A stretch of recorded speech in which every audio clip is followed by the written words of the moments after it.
This is sort of like a deck builder, but you're using a bag instead of a deck. You're doing the same thing as you're doing on a deck builder, where you're grabbing like different resources, and instead of putting them in a deck, you're going to put them in a bag and drawing them randomly from the bag, which is what these are right here. It's not really an area control game. We're going to be completing tasks and gaining resources, and those resources are worth points. Some of the resources are out here on this little map of France-ish, kind of France. And yeah, and some of them are over here. Once we run out of tokens of a particular resource, obviously you can't get any more of them. They are over here as far as least points are at the top. The ones worth the most points are at the bottom. There's also fewer of them.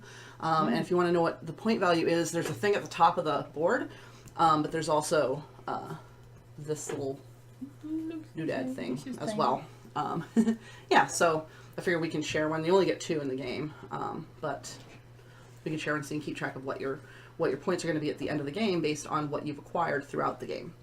We have a couple of different boards here. There's the main board. We've got kind of like a public service board right here, and then each of our player boards. And during the turn, we're going to be... Public service announcement. Well, there's some tasks that you can get, or that you can complete using that board that will earn you money and potentially points. Anything you put there, well, it's not public service. I'm sorry, it's called beneficial deeds. But once you place a character there or a token there, it stays there for the rest of the game. So it's good to go there because you get good stuff for it. But at the same time, those tokens don't ever come back in the game. And then, so the goal of the game is you're trying to achieve dominance in these different areas, and they're covered by these tracks, and those tracks, and this track. And you can sacrifice dominance for one area to gain dominance in another, depending on what your goal for points are.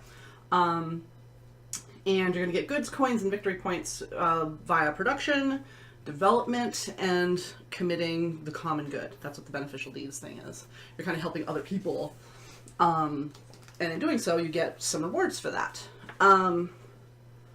So there's 18 phases in the game. It sounds like a lot, but it's actually not. It'll go by pretty fast. Those phases are kind of gauged by the hourglass tokens at the top there. There's 6 different types of actions in there. A lot of times they're images, so if you look at it, it might not be 100% clear. Some of them you'll look at it and be like, oh, it's this. And then if they're not 100% clear, we do have a cheat sheet in the instruction manual that we'll use. Those of you watching, we've never played this before, so we'll probably be using the cheat sheet a little bit as we play the game. But the very first one is the pilgrimage token. It's always the first one in the game. Oops, I... over here then. Oh, sorry. I just wanted to differentiate between the 2 boards. If you can slide that down just a little bit. Just that people watching never get really. Oh. There you go. Oh, okay. Separate your board. Oh, yeah. Yeah, just so that there's a little bit of black space in between them. Yeah, I just want to be able to see it because I'm blind. That's fine. That's perfectly fine. Oh, I know how that is, trust me. But the first one is always pilgrimage. And I'll explain what that means, what that particular tile means, but what's going to happen is, let's find out who the first player is, and then we'll kind of go from there. Not me. Oh. Not me? Roll a 1 just because it'd be funny. Or a 15. 15's good. So there is a 1 in there. There is. You will be the first player for the first round. So, in the game, there's 18 rounds, and in those 18 rounds, there are 7 phases. Now, normally, the hourglass token, when you flip it over, the effect takes place during round 6. In the first round, however, that is not true. It actually takes place immediately. So what you'll do is you'll flip over that token, it'll go into effect. It's going to be pilgrimage, and I'll explain what that means, what pilgrimage means and why it's first as we go. So that's what we do first. Then we take a census. That's phase 2. In the back of this, actually, if you do get confused, you can look at the back to have a reminder of what each of those phases are. Okay. So you got your score on this side, and then just a cute little player aid on the back. But essentially, with the census, you're going to look at the top track. The white track is the farming track, and you're going to look to see who is the furthest ahead. If no one's the furthest ahead, nobody gets anything. But if one player is furthest ahead, then they get a coin. They get 1 coin. The person furthest behind has to pay a coin. If you can't pay a coin, you have to suffer torture. And we'll explain what torture is afterwards because there's multiple things that can cause torture, so we'll talk about that after. But torture sucks. Obviously, it's torture. The person in the middle doesn't get anything special. No, they don't get tortured. They don't get tortured, yes. But if there's a tie for first place or there's a tie for last place, nothing happens. So if there's a tie for first place, you don't get a coin. If there's a tie for last place, you don't lose a coin. You have to be the legit last person or the legit first person. Does that make sense? That's the census. And then what we're going to do is phase 3. In this particular first round, we will not have a phase 3 because our bags are empty. There's nothing in them. So you can't draw anything out. But typically, during phase 3, you're going to draw your character tiles. This is the followers phase. Draw character tiles out of your bag and place them down here in your market. My name is covering part of my market. Let's go kind of, you know what, let's put my name over here. And if you notice, there's a limited number of space in your market. Things aren't going to stay in your market forever, but if you don't have enough space to draw all the characters you want, then you will not be able to draw all of them. You can draw the number of tiles equal to your rating in the Knights track. The Knight track is right here, this red track. And if you notice on the top, it's got numbers. So right now we're all at 4. We can draw 4 tiles right now when we have them. And then you place them in here. If you don't draw, if you have space down here and you choose not to draw the full number. So let's say I can draw 4. I've got space for 4, but I only draw 3. What that allows me to do is it allows me to take an active, let's say I had this up here and I don't want to use in here anymore because something happened and there's no point. I can choose to draw 1 less and just take 1 from up here and move it down here. Does that make sense? Yeah, that's how you remove from the board. Yes. There are other ways to remove from the board, but that's one way. If you don't want to, either you have to complete the action, which I'll talk about, either complete the action, in which case those things go into your bag, and then you can potentially recycle them that way. But if there's an action you don't want to complete, because maybe another action becomes more viable, you can choose not to draw and instead just move down any number of tokens based on how many you would have drawn, as long as you have space down here. And then they're actually in your active pool to use that turn. Yes. Oh, good. Yep. So because the action phase happens after the followers phase. So your followers is where you kind of who's going to go into the market to be able to be used that turn to complete actions. But just be aware, it's only if you willingly. So if you can't, for example, you don't have enough room and you're going to draw, or you can't pull something in because there's no room for it. You can't trade them around or anything like that. It's only if you have an active space for it, and then you choose not to draw. Does that make sense? Mm-hmm. Then it's the planning phase, which was what Beth was just kind of alluding to a bit. In the planning phase, this is simultaneous. We'll be doing it at the same time. You can watch your peers, though, if you want to see where they're placing before you make your decision. If more than one player wants to do that, then placement has to occur in player order. So if Beth and Ashley both want to see what the other does before placing their tokens, technically Beth would have to go first because she's first player. But most of the time, when you get kind of later in the game, it becomes more important to decide like where you want to go because there's going to be fewer resources for us to obtain. So our plays are going to get a lot more strategic. That's when it becomes more important. But just be aware, if you want to wait, let somebody know or let the group know, so that if the other person wants to as well, you know, if they don't care, then just whatever. But hopefully that makes sense. During the planning phase, you're going to take one or more or none. You don't have to do anything. You can leave them all on the market. You can choose to pass. But you're going to assign these little dudes into locations. If you notice, all the locations are matching. We've got what we have for basic workers is the blue is boatman, the brown one is craftsman, this little white one is farmer, and the black one is whoops, I forgot to post it. We're live. The black one is like a tradesman or merchant. Okay, those are the basics. Now, when you place your assignments, you can put them anywhere where they have a matching area. So if you notice this has black, I can put a tradesman here. I can put one here. I can put a farmer over here. And you don't have to necessarily fill up a whole action right away. You can assign them in different locations as you go. So I can put my tradesman over here and then dedicate these guys to another location. I can put this guy here, and this guy here, and I can put that one here. What that means during the action phase, I don't have any completed actions, but I've at least put stuff out on the board for what I want to do. Does that make sense? And then to complete an action, we'll talk about that in a second. But that's the planning phase. You're just going to assign people on your board. These locations right here can be any figure. It doesn't matter what it is. With the exception, it can't be one of your starting figures. You cannot assign one of your starting figures to the town hall. But you can put any other thing in there if you want to. And then they're going to go to a designated area on the beneficial track. So if I put a boatman, it's going to go in one of the blue spaces. If I put a farmer, it's going to go in one of the farmer spaces. Does that make sense? So by putting them here, we're saying they're going to the town hall. Yes. To do something. Yes, that's beneficial to everybody. Yeah. Well, Okay. not necessarily our opponents, but I mean to the public of Orleans and wherever else.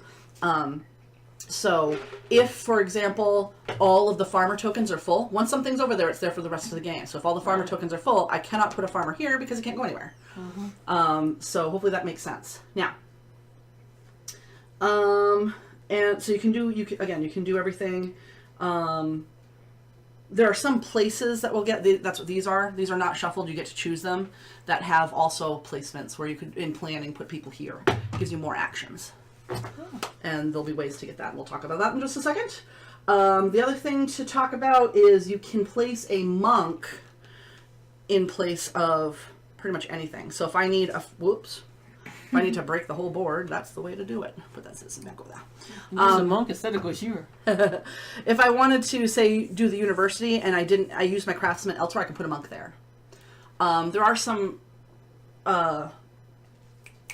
what's the word I'm looking for? There's some exceptions to the rule. So if I use a monk in town hall, I can put him in a monk location. I cannot put him in any location. So you cannot use a monk to replace a necessary worker. Monks have to be monks. Yeah, the monks have to be monks. So if monks' spaces are full, then don't put a monk here. He's not going anywhere. So when it comes to the beneficial thing, you can place a monk in the town hall as long as they're open monk spaces. They will not be for anything. They're not wild cards. They're wild cards in most cases except for that. So hopefully that makes sense. And you're not required to place all of your tiles during the planning phase. I may just do something like this, just to set something up. If I'm not sure what else I want to do, I can still leave some spaces here. It just means that I have less room in here to draw as we bring up more and more characters. Does that make sense? Mm-hmm. Okay. And then after that, we move into the actions phase, which is phase 5. So once we've assigned everybody, then we take the actions if we can. Now, if you've placed the other thing you can't place a monk in, if you have a place... And I don't think there's any on the board right now. Some places only require one worker. You cannot use a monk as a wild card in those places. Oh. You can only use a monk as a wild card in places that have multiple workers. Okay. They can replace one of those workers. So technically two of them. You have to have at least one legit. Yeah. So they're jacks of all trades, but if there isn't somebody there who can actually direct them, tough luck. Correct. That's a really good way of wording it. And I think that's probably what the idea was behind it. Well, yeah, I mean, they're monks at this time. They know a little bit of everything. Yeah. Now, the action phase is not simultaneous. That is going to be done in turn order. So starting with Beth in this case, because it's the first round, she's going to commit her actions. So in any location, I'm just going to use this bottom one as an example. In any location where all of the workers are full, you're allowed to take an action. Now you can only do one action at a time. So if you have multiples that are filled, you pick which one you want to do first, you do it, then we go to Ashley, she'll do hers, I'll do mine, and then you can choose to pass. Now if you choose to pass, you cannot take any other actions in this round. Even if later you change your mind, you can't. Oh. Once everyone has passed, we move on to the next phase, and we'll eventually finish this round.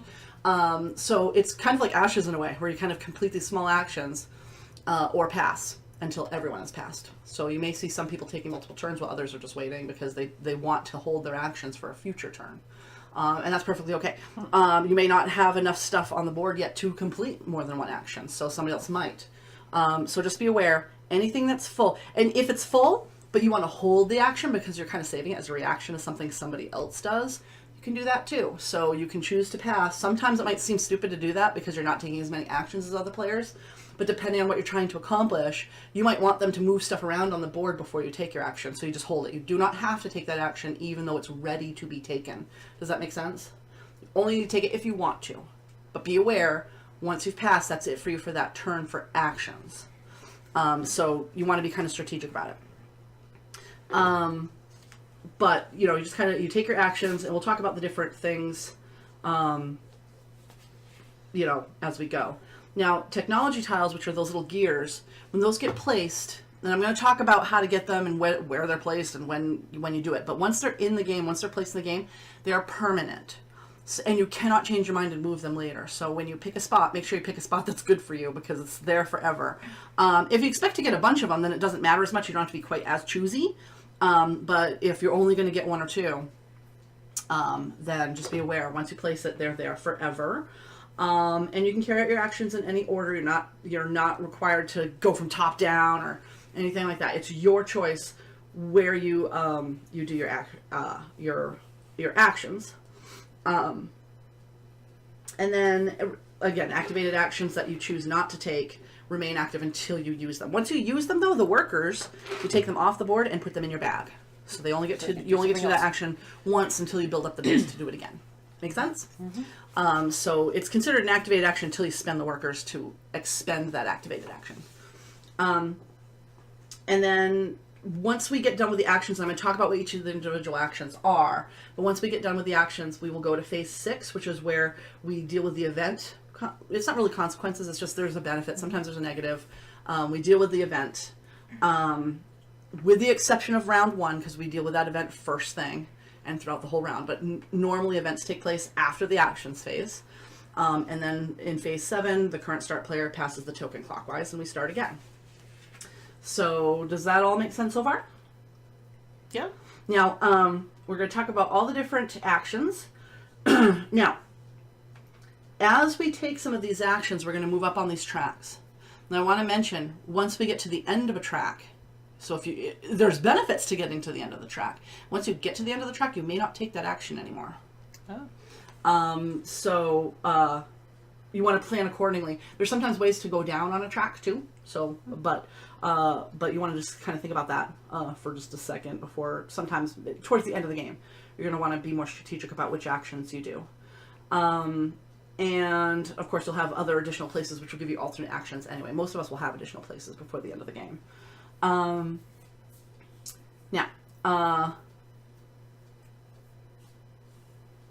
if you play an action, remember how I mentioned you take the characters off and put them in your bag? If you have a technology tile, the technology tiles are going to go on your player board.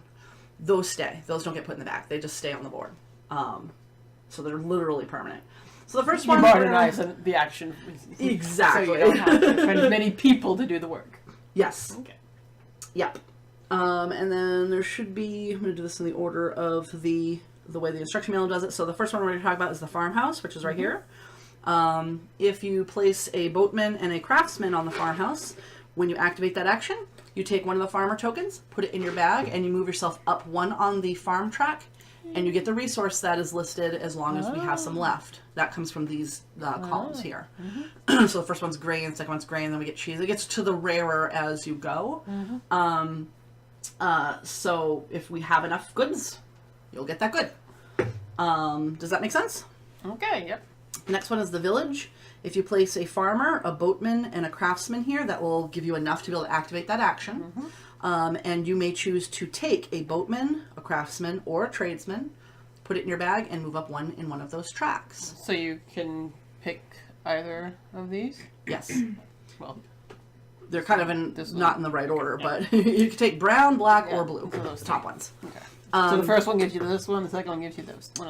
One of those things. Yes. And I'm going to talk about what you get when you kind of when you take those tiles. So when you go up 1 in the tradesman, that's where you get the technology tile. These guys know stuff. They teach you things. Normally, when you get a technology tile, you take that tile and you place it on one of these things. Mm-hmm. You pick. So if I put it right here, I'm going to use a coin for now instead of taking that off of there. Mm-hmm. If I put a technology tile here, what that means, to activate the village now, I only need a farmer and a craftsman. Mm-hmm. I do not need a boatsman anymore. And it's permanent. That stays there forever. Okay. Let's wait for it to get back before I... Oh, sorry, I'm listening. I just need to get some water. It's okay. But... and you can... I'm assuming you can't replace town hall. No, you don't want to. Right. Town hall is a different thing. Town hall is going into there. Yeah, they're kind of... You're shuttling folks away. Mm-hmm. Now, If you notice, though, at the top of that track, looks like a little piece of a farmer who's Yeah. got like some grain. What that means is the very first technology tile you gain must be used on one of the farmer locations. Ah. So it limits your first technology. Once you've gotten past that, kind of makes sense, right? You need to learn your agriculture. Once you get that, you start learning other things. So you can block. I mean, there's a farmer in almost every one of these. So it still gives you a good amount of choice. But remember, your first technology tile must be placed on a farmer location. After that, anywhere. Any space after that, you can go wherever you want. Does that make sense for the tradesman and the technology? Is there a limit to how many techs you can have in a one? Like, if there's two spaces, you can't have like both be technology, can you? 'Cause- No, you may not place more than one technology per place. okay. You also, monks can never be replaced with technology. Although I don't think we have any locations where we just have monks anyway. Well, isn't that what the gray guy is here? Nope, that's a scholar. Oh, okay. Monks are what you get from that. Okay. At least I think. Let me make sure I'm not crazy. Yeah, you can't ever use it to. So in other locations, like over there. Oh, okay. That's Yeah. Okay, those are the actual monks. Those okay. Yep. Two different places. And the reason why I think they're bringing it up is there are places that are activated by monks in here. Ah. We don't have them on the baseboard. We do have them here. And so if you have one of these tiles where you need at least one monk, you can never. I mean, technology has nothing to do with religion, so so you can't replace a monk with it. The other thing, you may not place a technology tile on a place that requires a single character tile, so it's just like monks. Right. If it only requires one character, you can't do. You can't automate it. We're not that advanced at this point in time. Correct. And of course, once you place a technology, it may not be moved. You can have a water wheel, but you can't let it run by its own. Exactly. Now with the trader, which is the next one down, when you take a trader tile, right? So we're still doing the village. So you take the trader, you move up one. If you notice, you can then take a place. Now places are not randomly drawn. You literally take the stack, look through them, and if something looks interesting to you, you take it. If you're not 100% sure what all the symbols are that mean on them, we do have some sheets in the rule book. You can just grab the rule book, take a look. It's pretty cut and dry though. You'll look at it and you'll kind of get an idea. But the first space you can only take from the Roman numeral 1. Right. After that, you can take from either pile. So these are a little bit rare. They might give you some more benefits. Like, for example, this one, you play a monk and a scholar on this place, and you get 1, 2, 3, 4 money. Yeah. So that's not bad. That might just be 1 money, actually. It has the 1 symbol. No, it might be 4. Let me see something. Oh, nope, it's 4. Because it looks just like this. 2 money, Yep. 3 money, 4 money, 5. So it's the same thing with this one. Place a couple dudes and get some cash. I haven't seen if money is really used for it because I've never played this, but I'm assuming it must be worth points at the end. Oh, it is worth points at the end of the game. And So it helps you if you're going to be tortured. that's true. You also have to pay your taxes for the census. That makes sense as well. Oh, and there's also some other things. Yeah, never mind. There's some things in there that make you pay money for your goods that you gained. Yep, because you have to pay a tax. Yeah. So that's a good one to have. But there's other ones in there too. So that's what the tradesman does. The last thing is the boatman. That's really easy. When you take a boat figure, put it in your bag, you move up one, and you get the coins allotted there. Couple things to talk about. Actually, no, I'm going to wait until I get to the knights before I talk about it. Because if you notice, there's like these extra little things elsewhere. Those are worth points at the end of the game. I'll explain how to get them once I talk about the other locations. Because they're everywhere. These guys are everywhere. So that's the village token. That's how you get some extra workers. One way to get extra workers. Basic workers. Then there's the university, which is right over here. And it costs 3 dudes and you get yourself a scholar. The scholar track is right here. And then when you take this and you start moving up, if you notice, it changes your reference or your development. So you earn development points. So this first time you get 2 development points. So if I'm here, right, and I go to the first one, I move up 2 on the development track. First person to pass over this dude gets them. And then Hitchhiker. Hitchhiker. Yup. And then these are development levels. So right now we're all considered level 1. As you pass up, like if I go here, I'm now level 2, considered level 2. And there's tiles that refer to that. So it'll say if you're level 2 or higher, you can get this. Or only people below level 4 get this, you know. So that's what makes those important. So that's what the university is. That's your knowledge, your development knowledge. And as you notice, you get money and you get citizens that join you, kind of move to your town, because this is like a little town. Then you can go to the castle, which is up here, and that's how you get knights. So you do a trader, a boatman, and a farmer, and you can gain a knight. You get monks, but yeah, university. Okay. The monastery is over here, but the castle will get you a knight. Yes. And of course, remember, knights are how or grant how many you can draw from a bag at a time. So the higher you go up in that track, the better. And if you notice, there's no number here. What that means, basically, on these tracks, whoever gets to this space first would get this citizen. So when you get up to here, you don't get money for this space, but you at least get the citizen. If you move up to the knight, if you move up to here, the knight works a little bit differently. You do get to still draw 7. You just look at the last number that was active. Well, I'd hope that you don't get to draw none. Yeah, I know that would suck until you moved up again, I guess. But no, they don't do it that way. It's just, it doesn't give you any benefit because you're gaining the citizen. Yeah. You don't get to also gain extra guys. Yeah. Wouldn't have killed them to put a 7 on there, though. I know, but I don't think they thought of it. But yeah, so that's knights. Then there's the monastery where you can gain your monk. And again, you can never use anything to replace a monk when a monk is necessary, but a monk can be used to replace most other tiles. And then up here we have movement. Well, sort of movement. There's 2 movement, and then there's a thing to build our guild halls. That's what these little trade houses are. So the first one is movement by ship. It takes a farmer, a boatman. I think people can see these colors, but I'm still saying it anyway, so if I'm driving the viewers nuts, I apologize. But it takes a farmer, a boatman, and a knight. And what you can do is move your merchant. These little guys over here are merchants. You can move them all. No, you move them all the way to the town. Yeah. So you take them down any water path all the way to the town. If you pass over 1 or more trade tiles, you can take one of them. So in that case, I only passed over 1. I would get it. You just kind of put it off to the side on your board for points later. If I happen to pass over 2, like maybe I went, it wouldn't really work. But if there was a way to pass over 2, I don't think the roadways there are. But if you happen to pass over more than 1, you only get to pick 1. You pick which one you want to take. Make sense? There's like no way here at all. And then basically the wagon is the same exact thing. You spend a farmer, a tradesman, and a knight, and you go along the brown path to it. And you go all the way to a town, and you may collect, I don't know why it says may, I would take it every time. Are you kidding me? Yeah. I would, but if you pass over a tile, if there's no tile there, you just pass over an empty space, you don't get anything. But basically, first come, first serve, you get the tile. And that's worth points at the end of the game as well. And then there's the guild hall, which is the last space on our player board. Well, one of the last spaces on our player board. Because Scriptorium and the Town Hall work a little bit differently. With the Guild Hall, what you can do is you get to build a trading station, which is one of these little guys, in the town that you're in. Now, you may not build a trading station if there already is a trading station there. The exception is Orleans. We start out in Orleans, that's where we are right now. Each of us are allowed to have 1 trading station there. But every other town, if I get there and I build a trading station, you can't build one there. They're too small. They can't. Yeah, there's not enough population to support that. Yes. Exactly. And then we have 2 more spaces. We've got in here the Scriptorium and the Town Hall.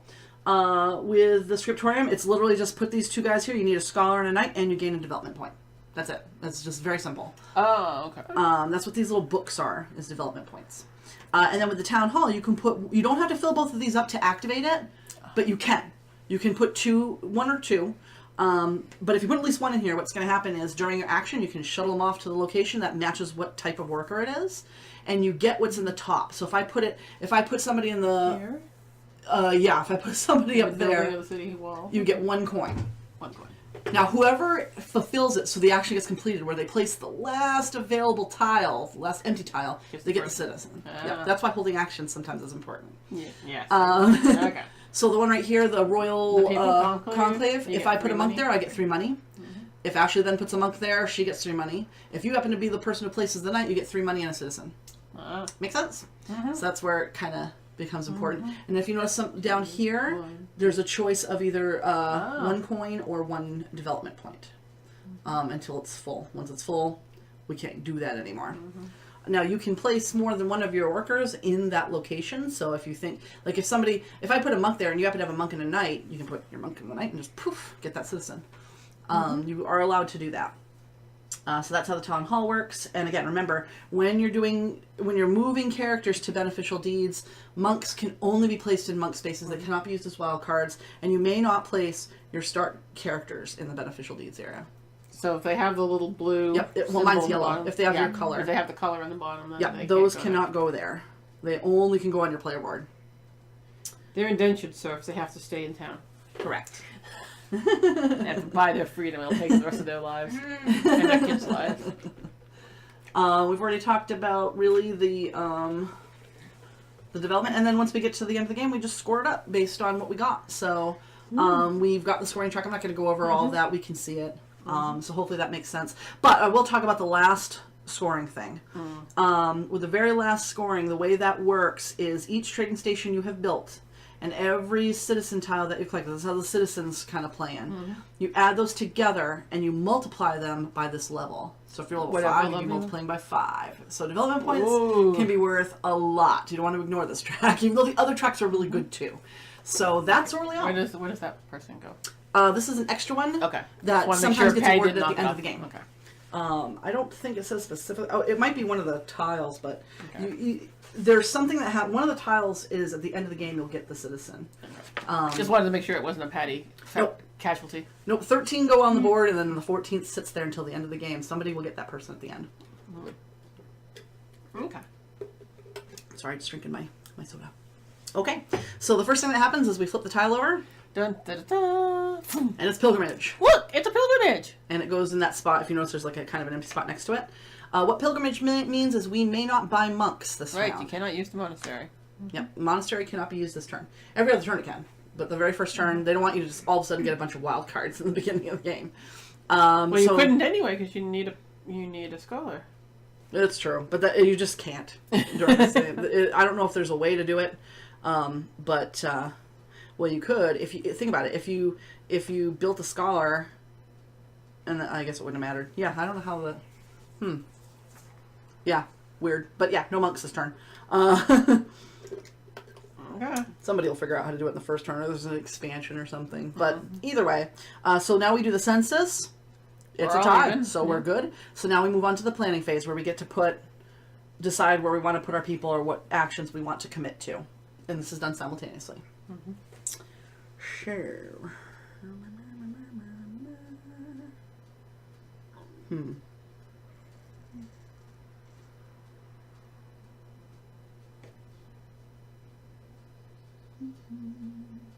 You can place all of them. Yep, as many as you want. You don't have to. You can place. You can play as many. And as you can you move want. them around if you want. But I'm gonna go this way, I think.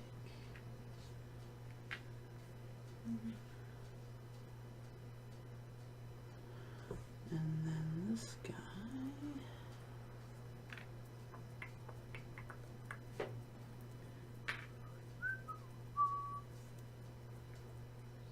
Is gonna go.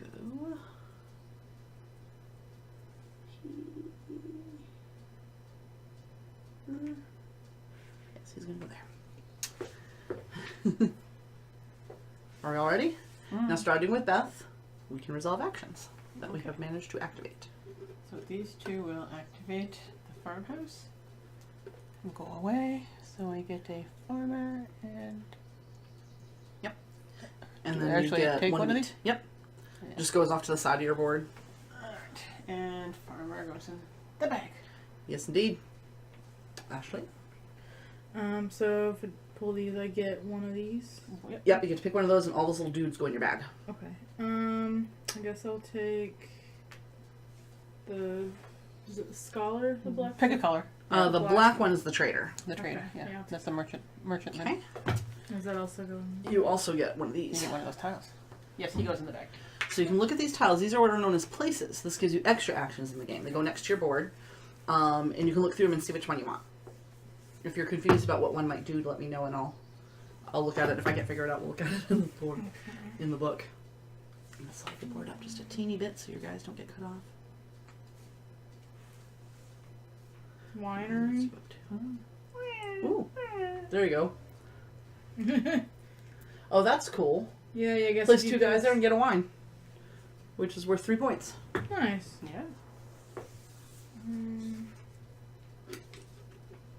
There's a wool one too, and a tailor. Those are worth more, but there's Okay. fewer of them. Mm-hmm. I think the wool one there. It's worth more. Yeah, it's worth 4, I think. Yep, 4 points. I'm gonna put it just to the side here. Yep. I'm gonna put your name somewhere else. I can move it. No, I'm gonna do this. I'm gonna put our names up here. The beauty of being able to move this is we can do this. I should have thought of that before. Beth's is in a good spot, so I'm gonna leave hers there. But So where is mine? it's right where your market thing is. It's Oh, right so it's there. here? Yep. It's just a little So teeny I bit to can't the put side. anything over it, so I'm good. Yeah, you're fine because it's literally. I'll actually move it over a little bit so that it's just covering the word market, but not any of your actual market circles. Actually, I could put it right over here. I can put it on the other side because the Orleans board is crooked. It's not crooked, but the map, if you notice, Oh yeah, it makes it like so. If your OCD goes nuts, someone put your name over it so it won't drive me as nuts. There. Yeah, because I can see it because it goes up there too on that end, and it's just like. Your eye twitches. You're just like, ah, twitch. My eye's twitching, and I'm just gonna. Do you want me to take it and put it on it? Or Nope. is- I want it to slide that way. Yeah. That works too. Just so it's not distracting. Thank you. Twitch. Ugh, oh my god, my OCD is so sad. Alright, so I'm going to take a craftsman, please.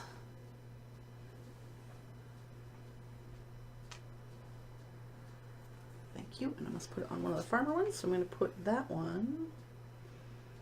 I'm trying to think which one's better for me. I think...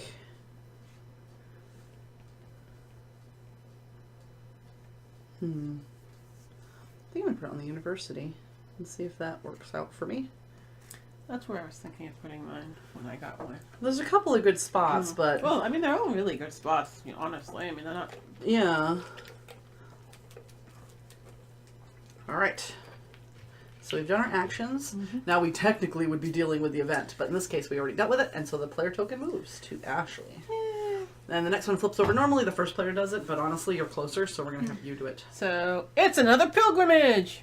Lovely. So we can't use the monastery again. Awesome. So, Yeah, there's only 6 different kinds of actions, so hopefully we won't get a lot of that. Alright. So now we draw, well, we do the census. So Beth gets a coin. Yay! Coin. We're tied for last, so we're good. the bags are so soft. I know. It's just so we can draw 4. I don't know why I'm bothering. It's not like I have 4 in here. Oh, that's true.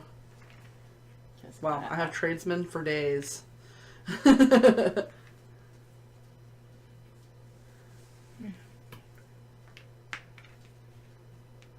I think all I had was 4 in there. Yeah, me too. I should just dumped him out.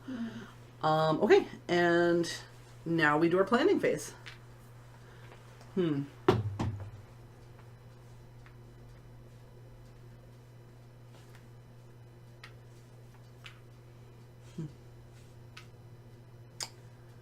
I do that right? I might not want to do that actually.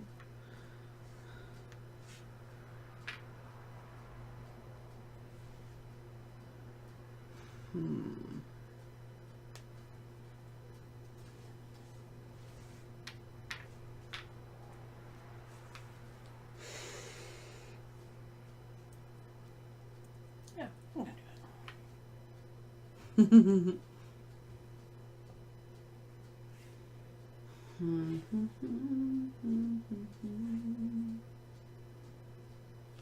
No.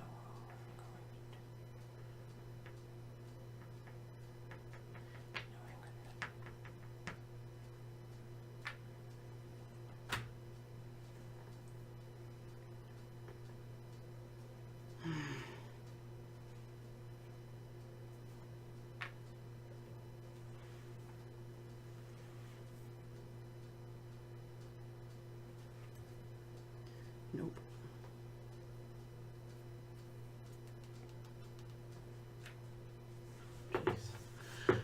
Okay, is everybody planned?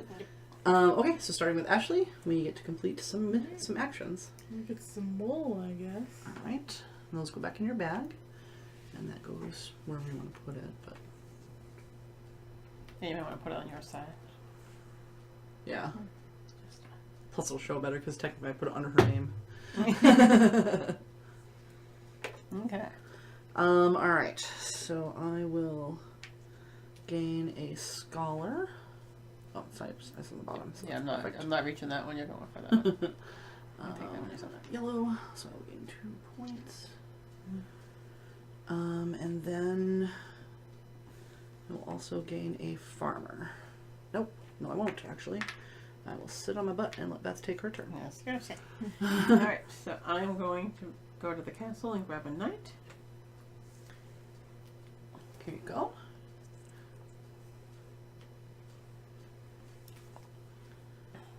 Okay.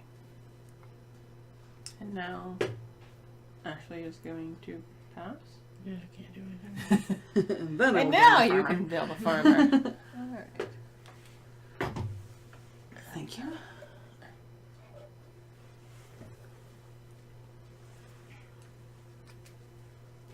Alright. And I pass. And she's And I already pass. passed. All right. So Pass the first plant. technically now the pilgrimage happens, Okay. which is weird. So we But- could have used the monastery. No, I think I think pilgrimage think is always. I'm sorry. I would Pilgrimage is assume always that that's first. always Yeah. gonna be affected. Yeah. I'm just checking this. Yep, except pilgrimage. Pilgrimage events. I was for some reason because the first one's always a pilgrimage. It confused me. Sorry. But yeah, it can obviously be the second one too. Okay, so now, dun da da da, the event, plague. Ah, plague is fun. This is Yeah, something bad. doesn't. It looks like bag doesn't equal money or something. I don't know. Yeah, it has like a little bag and then has money, right? Yeah, a money with a line through Yeah. it. Here's what plague is. There's 3 of them in the game. You lose 1 character tile. This happens in round 6. You lose 1 character tile. Draw a character tile from your follower's bag and return it to the game board. Do not move your marker back. The marker still stays up. Yeah. You cannot lose the character tiles of your color. So if you have one of these, you just get to put it back in the bag and you're safe. So you draw out of here. Mm-hmm. Okay. Yep. And then it goes. Oh, it goes back to the board. Yeah, it goes back to the board and becomes available again. Oh. Yep. But Oh, you I don't forgot to lose your mention advance. torture. Okay. Yeah. Yeah. You never did tell us what the torture was going to be. Yeah. Hang on 1 second. Where is it? Running out of tiles, empty roads, marked followers.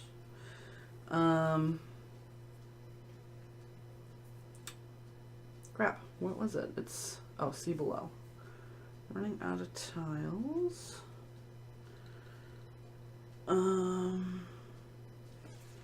It says see below and there's nothing in here. You must undergo torture. See below. General rules of the game. Running out of tiles. Oh, maybe that's what it is. I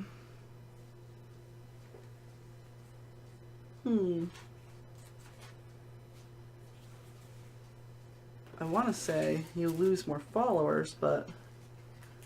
Oh, also, at any time during the game, you can look in your bag to see how many of which followers you have. But then you have to shake up your bag again. Marked followers. You can... Yep, you do. You lose your followers. So for each thing you can't pay for, you lose a follower. So you better pull one. Yeah, you have to pull it from the game. So, like say I had to pay 3 coin and I didn't, I have to lose 3 followers. But if they're marked... If they're marked, you put them back in and draw again, though. It's different from the plague where you just draw them and you're like, oh, they're safe. Not so much if you're suffering from torture. So what happens if you draw 3 times and you've drawn all 3 that are... I mean, if all you marked? have in there, I don't know. It doesn't say. I mean...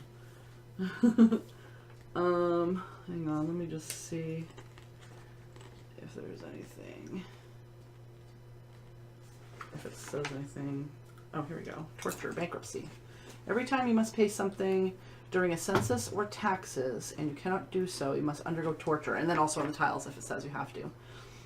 You must replace every missing coin with something. So that, okay, so it's a little bit different. You can either give up a trading station, which gets removed from the game. Either one that's already built or one from your supply. A follower, draw a random one from your bag. If you draw a follower of your color, put it back and draw again until you draw one that doesn't have that. So that's a little bit different from So plague. basically, if you only have your own marked followers in there, you can't use that you option. Can't use it. You have to use a different option. Yeah. Okay. The exception is plague, where if you're drawing and you draw one of your guys, they just get better and they go back and you don't have to draw again. But if it says you need to, if it's torture that you're dealing with, You're actually paying. You have to pay. yes, you have to pay somehow. The king will not Yep. let you get away with it. Yeah. You can also pay a development point, so you can sacrifice a development point, move down the development track. You can sacrifice All the way down to the last point, or just one space? If I need to sacrifice 3 things, I can give up this and go down 2. Okay, it's just a development space. point per thing. Yes. A goods tile, a place tile, so you can give up a place, or a technology If you have all the tile. if you have all the wool already, why not? Yep. And you can get rid of one of these technology tiles.